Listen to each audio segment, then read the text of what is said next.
안녕하세요. 옆에 사람 보고 고생하셨습니다 하고 좀 인사 좀 하시기 바랍니다. 네.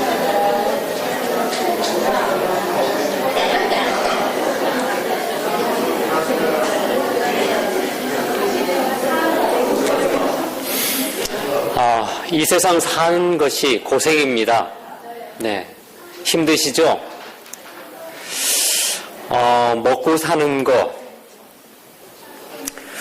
왜 우리의 인생은 그렇게 왜 늘 피곤하고 분주하고 정신없이 사는지, 일주일이 참 빨리 지나갑니다. 이 안식일을 지키는 것이, 이 안식일을 기다리는 것이, 안식일에 하나님을 만나는 것이, 그리 쉬운 것만은 아닙니다. 글쎄요, 매주 쉽게 나오시는 분들도 계십니다. 근데, 이 안식일이 정말 매주 어떻게 지킬까 고민하는 분들도 계십니다.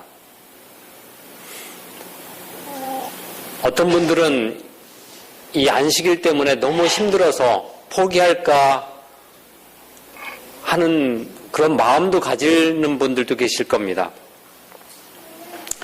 그런데 매주 안식일이 보장된 분들은 이 안식일이 그렇게 많이 기다려지지 않을 수도 있습니다.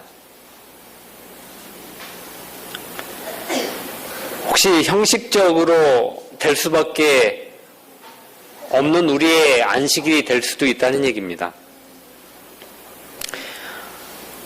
이 세상은 과학이 발달하고 물질이 참 풍부한 세상에 우리가 참으로 생활이 편안하게 살아가고 있습니다.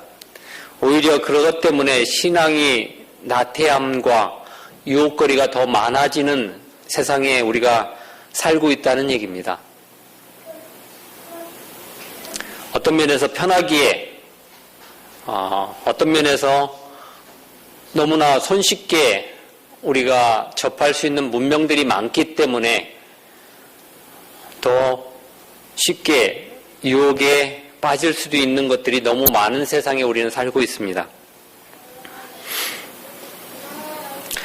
이 시대의 빠름 속에서 우리가 놓치는 부분들이 상당히 많이 있습니다.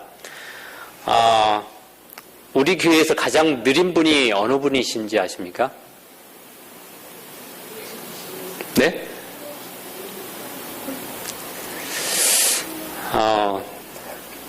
우리 부목사님이 가장 느리십니다. 예, 목사님 계십니까? 예, 부목사님, 예. 제가 부목사님이 왜 느린지 아십니까? 제가 요즘 와서 부목사님이 느림에 대해서 많이 관찰을 하고 있는데, 우리가 걸으면서 볼 수 있는 것들이 있습니다. 그런데 혹시 우리가 기차를 타고 간다던가 빨리 갈 때 보지 못하는 것들이 있는 걸 아십니까? 왜 목사님이 느린지 제가 가만히 보니까요. 이 말씀을 볼 때도 굉장히 깊이 있게 보세요. 그리고 아주 천천히 보세요.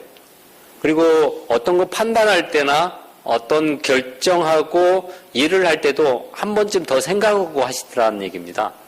이게 때로는 좋을 수도 있고 나쁠 수도 있습니다. 그런데 이 걸으면서 볼 수 있는 것들이 굉장히 많이 있어요. 탐색을 잘 할 수 있다는 얘기입니다.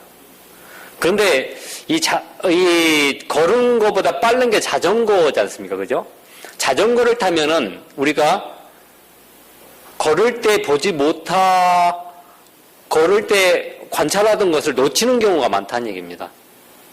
그리고 또 더 빠른 것, 버스나 기차를 타고 가면 더 많은 걸 놓칠 수가 있습니다. 단지 멀리 있는 것만 관찰할 수가 있어요. 물론 큰 것을 볼 수는 있습니다. 큰 어떤 덩어리의 형체는 볼 수 있습니다. 그러나 깊이 있게 못 보는 경우들이 많다는 얘기입니다. 이 세상이 굉장히 빨리 돌아가고 있습니다. 그래서 우리가 놓치는 것들이 꽤 많은 것을 놓치고 있습니다.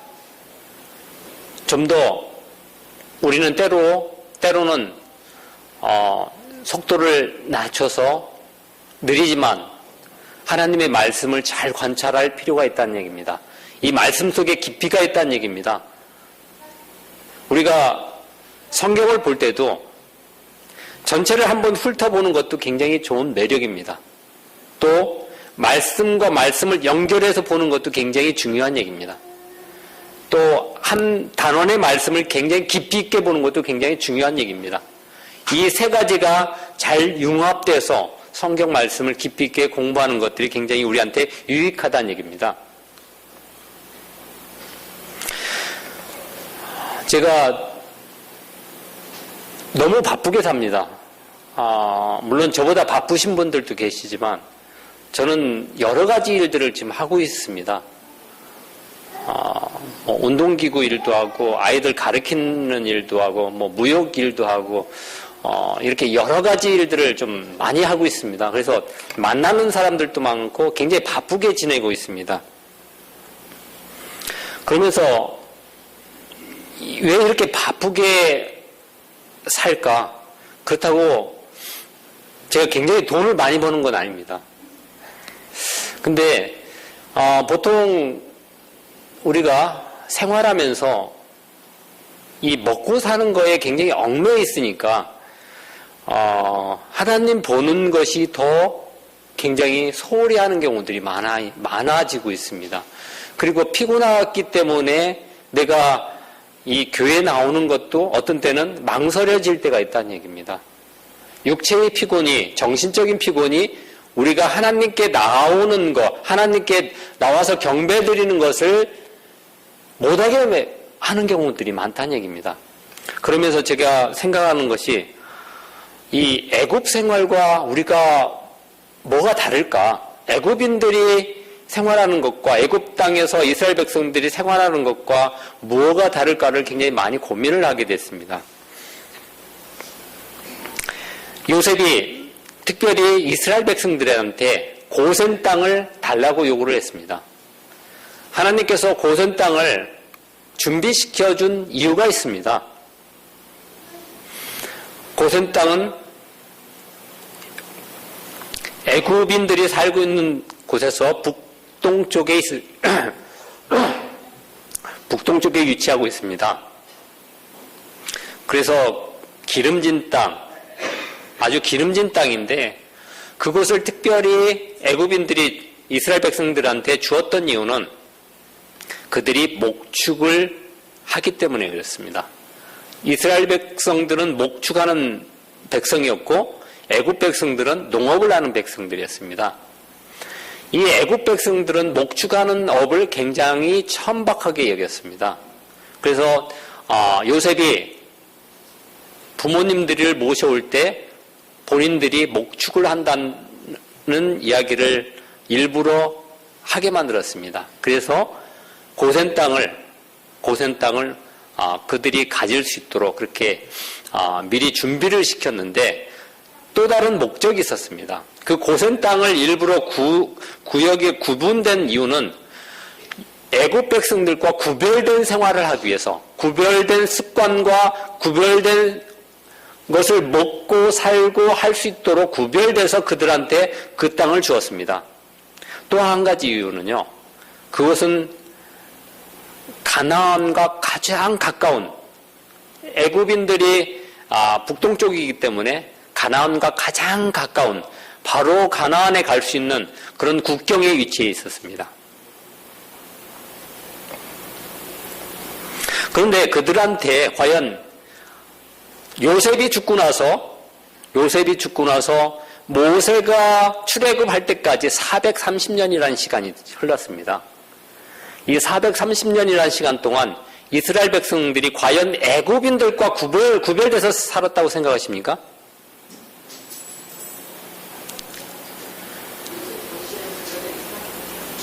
430년이 흐른 뒤에 이들이 과연 구별되었을까? 구별된 식생활과 구별된 습관과 구별된 가치관을 가지고 하나님과 과연 경배하고 살았을까? 그들의 생활은요,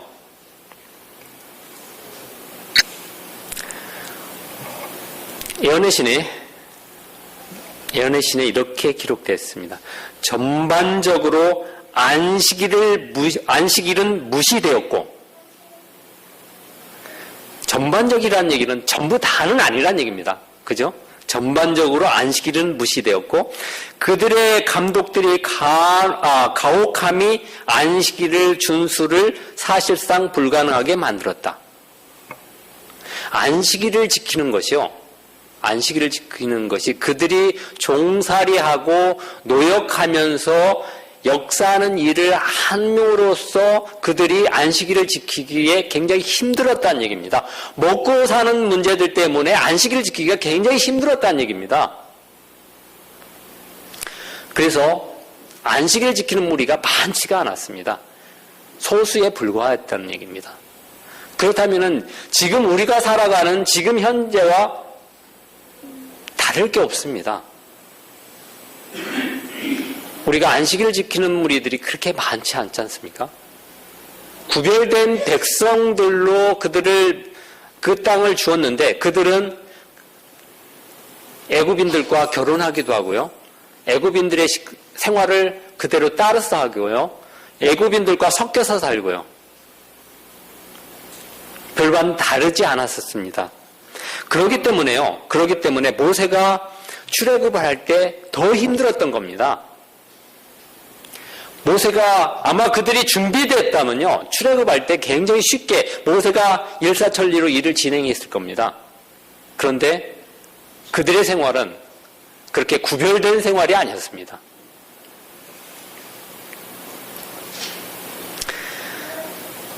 이 모세와 바로의 싸움은 하나님과 사단의 싸움이었습니다.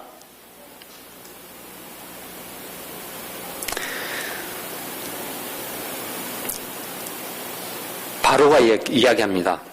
너희가 게으르다. 그러므로 너희가 이르기를 우리가 가서 하나님과 여호와께 희생을 드리자 하는도다. 이 사단과 하나님과의 싸움은 예배하러 가는 것을 못하게 말리는 것이 모세와 바로의 싸움이었습니다. 우리가 이 땅에 살면서 있지 않습니까? 우리 교회에 이게 나오는 것이 그렇게 쉬운 게 아닙니다. 많은 싸움을 싸우면서 이 자리에 나오는 겁니다. 그렇기 때문에 여러분들 여기에 이 자리에 나와서 예배를 드릴 때는요, 굉장히 물론 습관적으로 나도 모르게 나오는 수도 있을 수 있습니다. 그러나 그게 있지 않습니까? 그 습관 속에는 내가 하나님과의 관계 속에 맺어진 습관들입니다. 만약에 이 습관들이요, 세상과 접해 있다면은 이게 자연적으로 교회에 나오는 것이 그렇게 쉽게 되지 않는다는 얘기입니다. 게으르다. 세상 사람들이 우리 보고 게으르다고 얘기합니다. 뭐라고 하냐면요, 교회에 나가는 것이 할 일 없어서 나가냐? 한가해서 나가냐?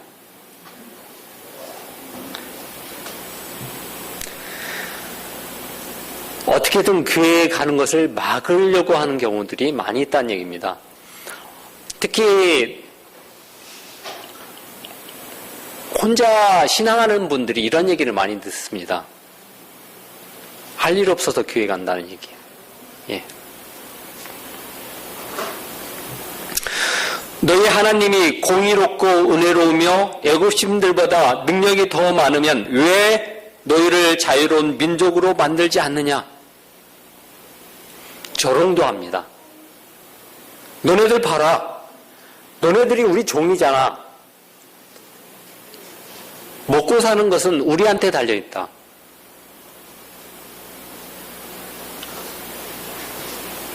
하나님을 믿으면 잘 먹고 잘 살아야 되는데 왜 너네들 사는 것이 그러느냐? 그런 얘기 많이 들으십니까 혹시요?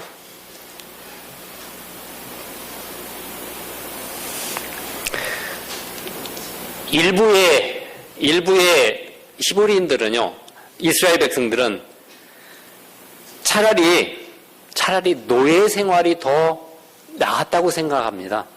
출애굽을 하는 것이 두렵지 않습니까?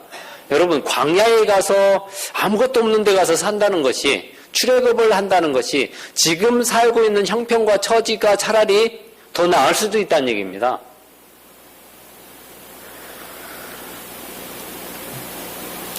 나의 모든 것을 버리고 나온다는 것은요, 그리 쉬운 것이 아닙니다.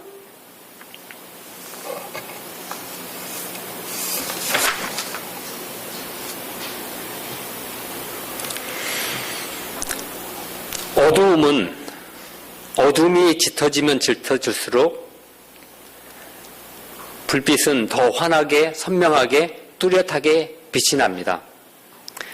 바로가 포악하고 잔인하면 잔인할수록 사단이 본성이 드러나게 되는 겁니다. 왜 모세가 바로의 마음을 그렇게 자꾸 분노하게 만들었을까? 자꾸 금발리게 만들었을까? 하나님께서 선과 악을 분명히 구분하게 만들기 위해서 그렇게 자꾸 바로의 마음을 강팍하게 만든 겁니다. 이 땅의 마지막 시대에도 있지 않습니까? 선과 악을 구분하기 위해서는 악한 자들의 사단이 드러나야 됩니다.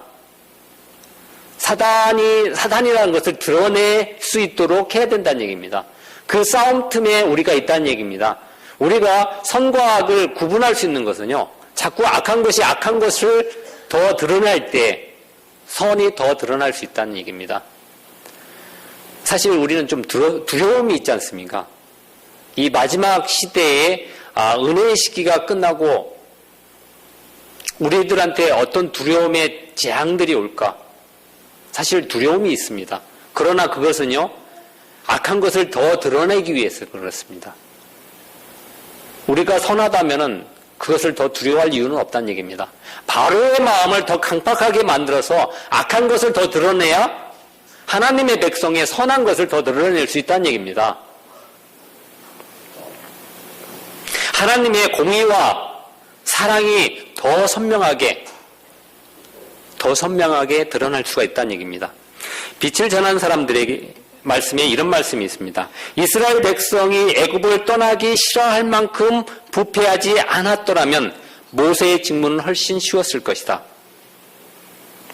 여호와께서는 애굽 사람들의 우상 숭배를 벌하시고 지각 없는 신들에게서 축복을 받았다는 저들의 자랑을 침묵시키실 것이었다. 하나님께서는 다른 국민들이 당신의 능력에 대한 소문을 듣고 당신의 능하신 행사에 대하여 떨게 하시고 당신의 백성들이 우상 숭배로부터 돌아서서 당신께 순결한 예배를 드리게 하심으로 당신의 성호를 영화롭게 하실 것이었다. 출애굽의 목적입니다. 하나님의 성호를 더 영화롭게 하기 위해서 이스라엘 백성들을 그곳에서 출애굽을 시키기 위한 하나님의 목적이었습니다. 사단은 그렇게 하나님의 백성을 쉽게 하나님 편으로 보내려 하지 않습니다. 우리가 쉽게 그렇게 예배를 드리러 광야로 보내라고 그렇게 쉽게 우리를 놔두지 않는다는 얘기입니다. 모세와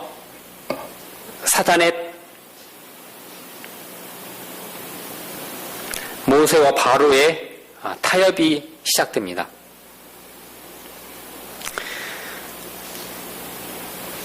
바로가 이야기합니다.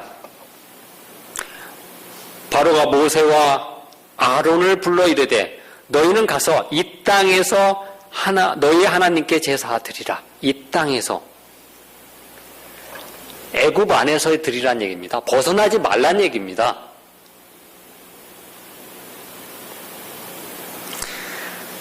하나님께 예배 드려라. 예배 드리긴 드리되 이 땅에서 드려라. 너희가 예배는 드리되 세상 안에서 세상의 것을 가지고 세상에 있는 가치와 세상에 있는 그대로 그 모습 그대로 예배를 드려라.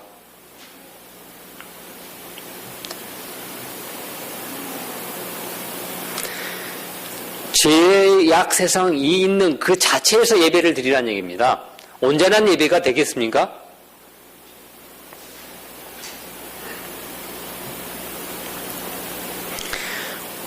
우리한테 양다리를 걸치라는 얘기입니다. 하나님을 믿긴 믿되 양다리를 거치면서 믿으라는 얘기입니다. 때로는 세상의 사람들과 같이 어울리고 때로는 예배 드리러 가고 어떤 그리스도인의 옷만 입고 있으라는 얘기입니다. 실제로 그 안에 있는 속사람, 가치관 그 자체, 하나님과의 관계를 완전하게 하지 말란 얘기입니다.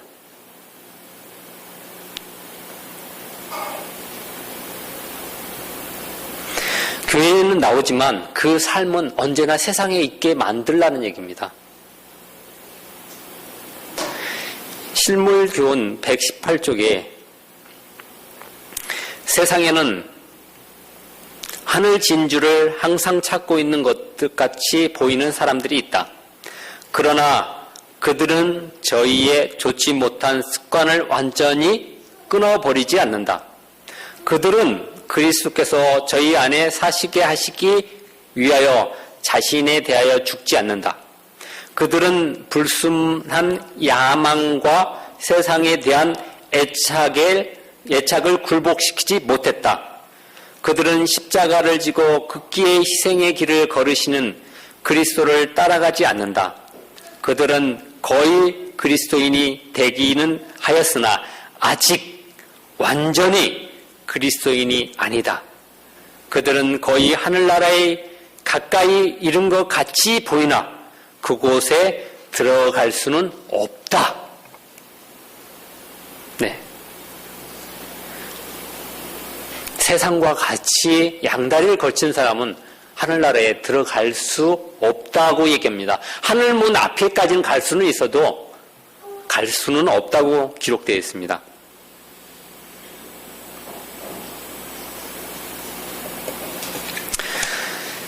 종교인으로 지내다 보면은 예배도 드리고 구원도 받고 그러다가 죽으면 천국에 갈 거라는 생각을 하신다면은 그 생각을 버리시라는 얘기입니다. 모세가 대답합니다. 모세가 이르되 그리함이 부당하니이다. 우리가 우리 하나님 여호와께 제사를 드리는 것은 애굽 사람이 싫어하는 바인즉 우리가 만일 애굽 사람의 목전에서 제사를 드리면 그들이 그것을 비호하여 우리를 돌로 치지 아니하리이까. 애굽 사람은 짐승을 섬기는 사람이었습니다.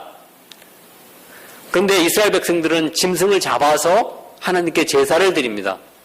그렇기 때문에 당연히 싫어할 거란 얘기입니다. 때문에 그리함이 부당함이니이다.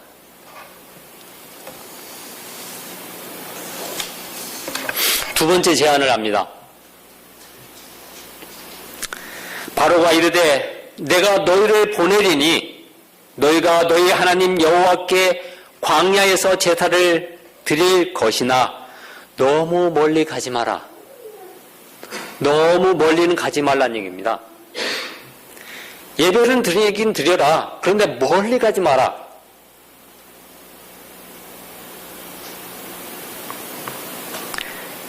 하나님을 믿는데 하루아침에 술, 담배 다 끊고 안식일날 철저히 지키고 그렇게는 하지 말라. 믿긴 믿되 한꺼번에 그렇게 확실하게 믿지 말라는 얘기입니다. 실물교훈에 이런 말씀이 있습니다. 279쪽에 저희가 순종하기로 약속한 것이 아무런 희생도 요구하지 않을 때에만 그 약속을 이행하는 것처럼 보인다. 그러나 극기와 자아희생이 요구될 때나 십자가를 져야 할 일이 생길 때에는 뒤로 물러간다. 그대가 그리스도를 전적으로 반대하지 않는다고 해서 하나님을 섬기고 있다고 생각을 갖지 말라. 우리가 그렇게 생각한다면 우리 자신의 영혼을 속이고 있는 것이다. 하나님을 섬기는 일에 사용하라고 주신 것들 곧 그것이 시간이거나 재물이거나 또는 어떤 재능이거나 간에 그것을 사용하지 않음으로 인하여 우리는 하나님을 대적하고 있다. 게으르고 활동하지 않는 상태에서는 결코 구원을 받을 수 없다. 떠돌다가 천국으로 흘러 들어가는 일은 가능하지 않다. 게으름뱅이는 그곳에 들어갈 수 없다. 우리가 천국에 들어가기 위하여 싸우지 아니하고 또 천국의 국법을 열심히 배우려고 애쓰지 않는다면 천국에 들어갈 자격이 없다라고 기록되어 있습니다.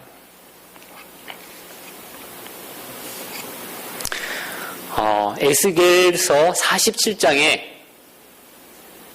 이런 말씀들이 나옵니다. 굉장히 이 말씀이 우리의 신앙과 굉장히 좀 잘 조화가 이루는데 에스겔서 47장에 물이 흘러나오는 장면이 나옵니다. 성소에서 물이 흘러나와 세상을 덮는 장면이 나오는데 거기에 아주 비유로 굉장히 우리한테 유익한 말씀이 있습니다. 첫 번째, 발목만 은혜의 강물에 담가 놓고 찰싹거리는 신앙생활을 하는 사람들이 있습니다. 그 은혜의 물이 흘러 넘치는데 발목까지 젖어 있다는 얘기입니다. 발목만 젖는 신앙, 교회의 시계추처럼 왔다 갔다 하는 신앙들이 발목만 젖는 신앙이 될 수 있습니다. 두 번째로 무릎까지 담그고 사는 사람들이 있습니다. 거기 47장 가서 한번 읽어보시면요, 그 은혜의 강물이 무릎까지 찬다고 얘기합니다. 무릎까지 담그고 사는 사람들은 어려움에 부딪힐 때마다 하나님 앞에 엎드려 기도하는 사람들입니다. 때로는 응답도 잘 받을 수도 있습니다. 그러나 가치관의 변화는 없고 습관의 변화는 없고 생활의 개혁이 없을 수 있습니다. 세 번째는 가슴까지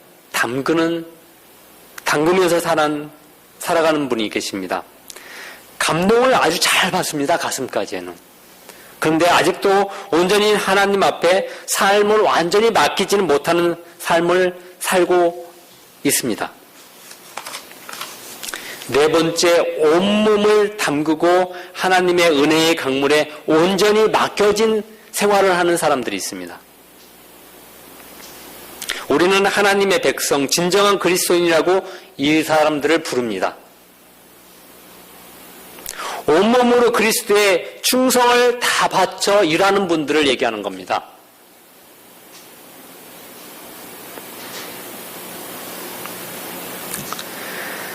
우리는 하나님께 온전히 온몸을 다해서 신앙을 하라는 말씀입니다. 한쪽 다리만 걸쳐서 발목 신앙만 하지 말고 무릎 신앙만 하지 말고 가슴 내 신앙만 하지 말고 온몸을 다하여서 하나님께 신앙을 하라는 얘기입니다. 바로는 그럴 때마다 너무 멀리 가지 마라. 하나님을 믿긴 믿되 너무 멀리 가서 믿지 마라. 이 세상과 좀 더 가까이 있어라. 그렇게 우리의 귀에다 속삭이고 있습니다.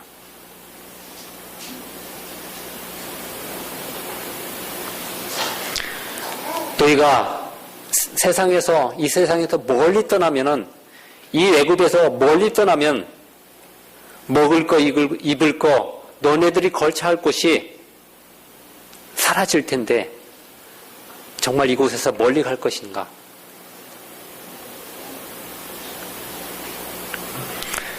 우리는 우리의 신앙이 이런 걸로부터 멀리 떨어질 수 있는, 완전히 세상과 완전히 멀어질 수 있는 그런 신앙을 하기를 하나님께서는 원하시고 계십니다.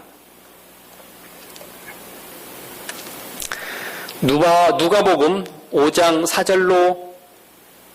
4절부터 있는 말씀에 이런 말씀들이 있습니다.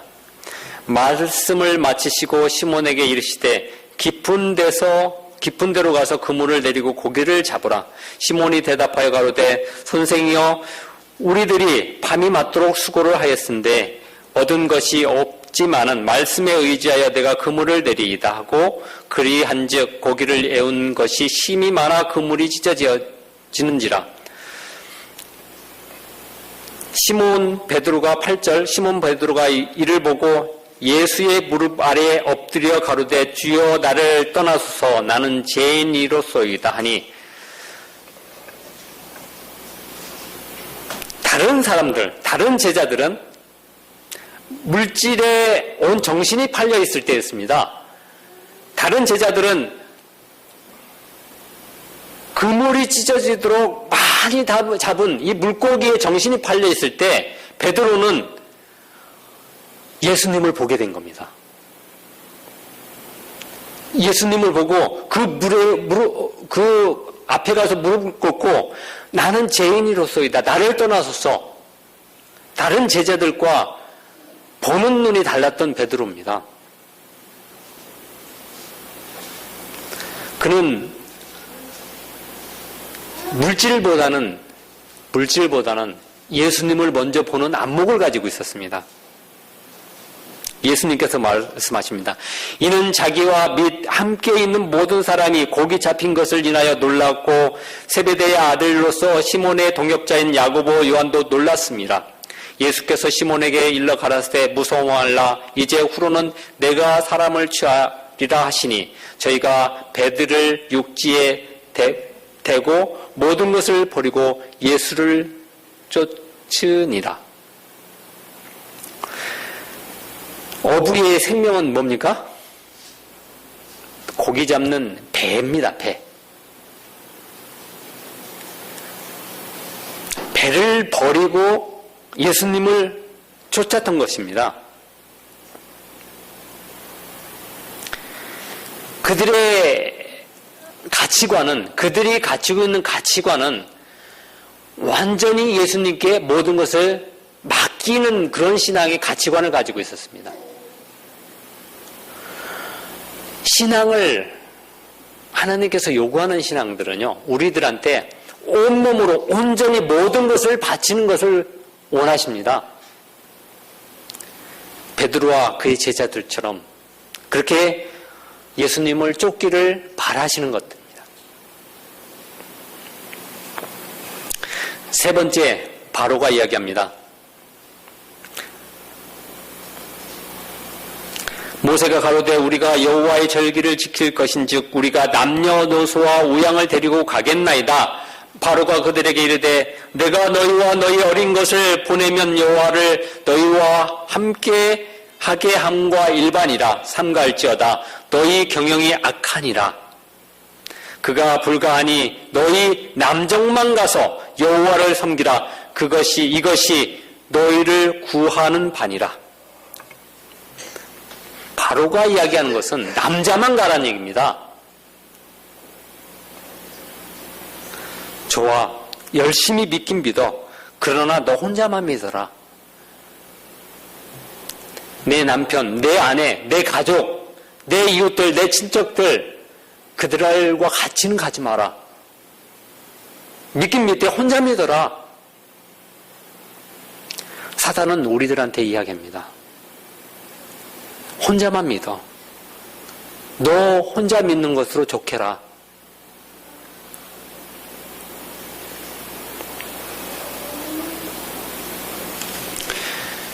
우리의 신앙을 내 이웃들에게, 내 가족들한테 전하는 것을 말리는 것이 바로 사단입니다. 바로가 혼자만 믿으라고 하지 않습니까? 가족은 두고 가라는 얘기입니다. 우리가 하늘나라 갈 때 나 혼자 가길 원하시는 분들은 안 계시죠, 그죠?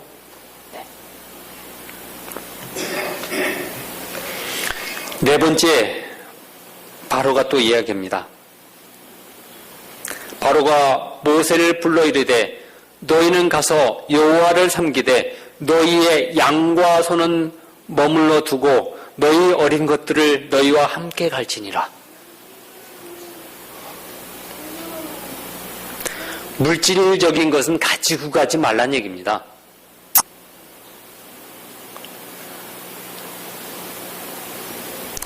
여러분, 광야를 갈 때 물질적인 것을 가지고 가는 게 맞는 겁니까? 거치장스러운가요?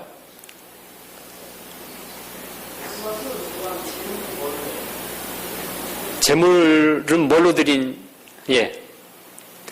지금 바로는 있지 않습니까?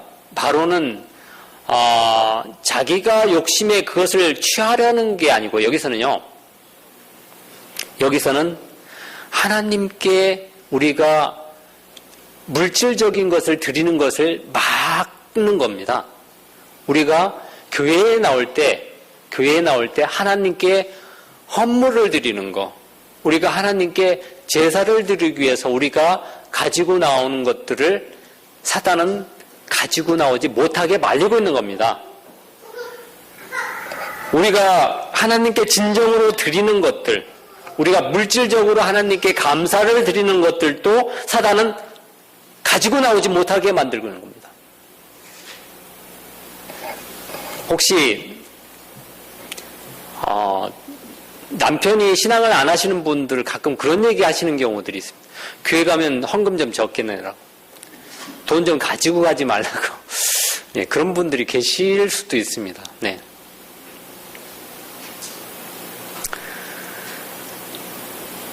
우리가 하나님께 드려야 될 것들, 우리가 구분해서 갖다 드려야 될 것들도 사단은 될 수 있으면 어떠한 시험거리를 주더라도 우리를 드리지 못하게 만류할 수도 있다는 얘기입니다. 어떤 어머님이 아들한테 헌금을 주면서 이런 얘기를 했습니다. 500원짜리 동전과 1000원짜리를 하나를 주면서 1000원짜리는 헌금을 하고 500원은 너의 용돈이다. 이렇게 주었습니다. 이제 주일 학교에 돌아온 아들이 100원짜리 지폐를 들고 왔습니다. 500원짜리가 자기 용돈인데 1000원짜리를 들고 왔습니다. 엄마가 물었습니다. 너 왜 헌금을 1000원 하라고 했는데 왜 1000원을 하지 않고 1000원짜리를 들고 왔느냐? 그때 아이가 이야기합니다. 엄마, 전도사님이 하나님께서 기분 좋게 내는 헌금을 기뻐하신대. 나는 100원 헌금하고 500원 갖는 것보다 500원 헌금하고 1000원을 내가 갖는 게 더 기분이 좋아. 그래서 내가 기분 좋게 1000원짜리를 가지고 왔어. 이 아이는 지금 자기의 어떤 가치관, 자기 생각, 자기의 기분, 자기가 기준을 가지고 헌금을 드리는 겁니다. 우리의 재물도 하나님께 드릴 때 혹시 내 기준과 내 가치와 내 생각대로 혹시 헌물을 드리는지는 않는 것인지 우리가 생각해 봐야 됩니다. 이 어린아이와 같은 마음을 가지고 헌금을 드리는 것인지, 우리의 기준과 우리의 생각과 우리의 가치가 하나님께 기준이 되었다면은 그것이 드리는 것이 내 생각과 내 판단으로 하는 것이 올바르지 않다는 얘기입니다.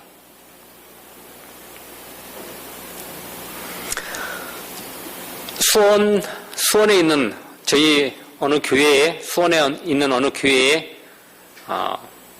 교회를 건축하는 일이 있었습니다. 땅을 170평을 3억에 샀습니다. 그리고 5억을 들여서 교회를 건축하게 됐습니다. 근데 그 교회의 교인이 40명밖에 안 됐습니다. 40명이 8억이라는 돈을 들여서 교회를 건축한다는 것은 굉장한 헌신이 아니면은 쉽게 건축할 수 없는 그런 일이었습니다. 그런데 한 분의 집사님이 어떤 일이 있었냐면 본인이 이 혈액암에 걸리셨습니다. 혈액암에 걸리셨는데 병원에서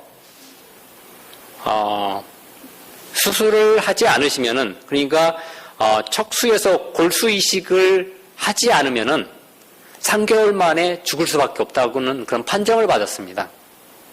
근데 그 수술비가 약 8천만 원이 들어간다는 얘기입니다. 그래서 30평의 아파트를 팔아서 작은 데로 이사를 가면서 약 8천만 원을 모아놨습니다. 근데 이분이 수술을 해도 약 살 수 있는 가망성이 약 25%밖에 없다는 얘기를 들었습니다. 그래서 이 25%를 들여서 내가 8천만 원을 가지고 수술을 할 것인가 고민하면서, 아니면 이 돈을 하나님께 드릴 것인가, 기도하던 중에 자신이 받은 하나님의 은혜에 감사의 눈물을 흘리며 하나님 성전에 몽땅 바치기로 결정을 했습니다. 식구들과 친척들이 난리가 났죠. 이제 3개월이라는 시간밖에 남지 않았습니다.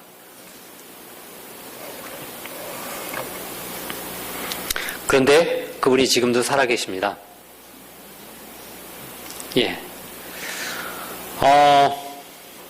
우리가 하나님께 이렇게 드려지는 헌물, 드려지는 것, 이게 나의 어떤 기준, 가치를 가지고 정해야 될 것이 아니라는 것입니다. 한 번쯤은 우리가 하나님의 기준에 서서 그것을 기도하고 하나님께 묻고 하나님의 기준에 따라 정하는 것이 올바르다는 얘기입니다.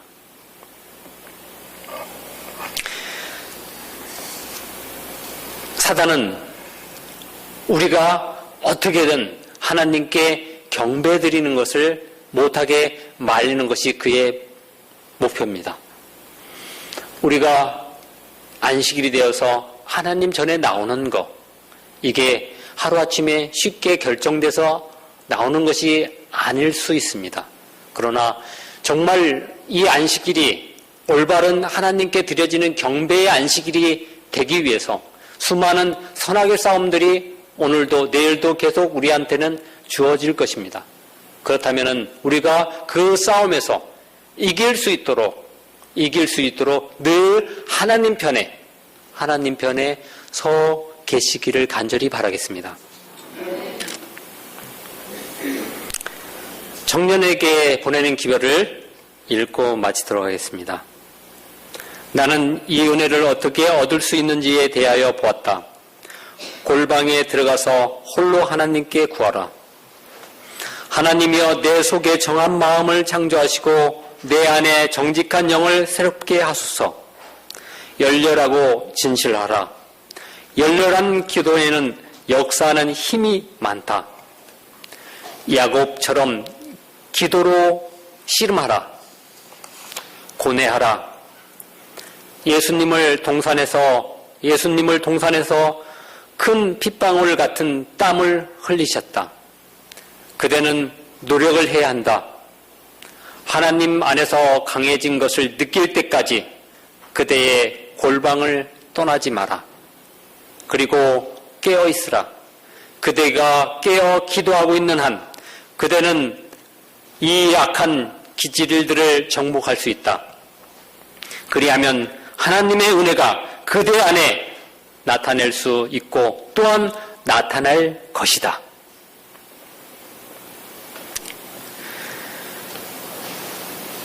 늘 기도로서 하나님의 응답받는 저와 여러분 되시기를 간절히 바라면서 말씀을 마치겠습니다.